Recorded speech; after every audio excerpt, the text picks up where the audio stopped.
মানিকগঞ্জের সিংগাইর উপজেলায় ৬০ বছর বয়সী এক লম্পট বৃদ্ধের বিরুদ্ধে তৃতীয় শ্রেণীর ছাত্রীকে ধর্ষণের অভিযোগ পাওয়া গেছে। বুধবার এ ঘটনায় থানায় মামলা দায়ের করা হয়েছে।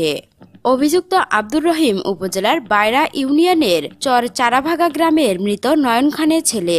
তিনি ৩ সন্তানের জনক। মামলার এজাহার সূত্রে জানা গেছে, শুক্রবার সন্ধ্যায় ভুক্তভোগী তৃতীয় শ্রেণীর ছাত্রী বাড়ির পাশে বাগানে যায়।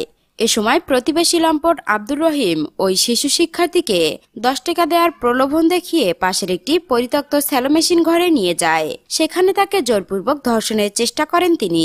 ঘটনাচক্রে বিষয়টি দেখে ফেলেন ভুক্তভোগী শিশুর দাদি। তখন লম্পট আব্দুর রহিম দৌড়ে পালিয়ে যায়। পরে ঘটনাটিকে ধামাচাপা দেওয়ার চেষ্টা করে স্থানীয় প্রভাবশালী মহল।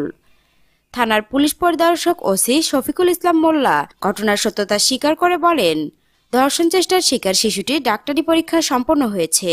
এ ঘটনায় লম্পট আব্দুর রহিমের বিরুদ্ধে থানায় মামলা হয়েছে। তাকে গ্রেপ্তারের চেষ্টা চলছে।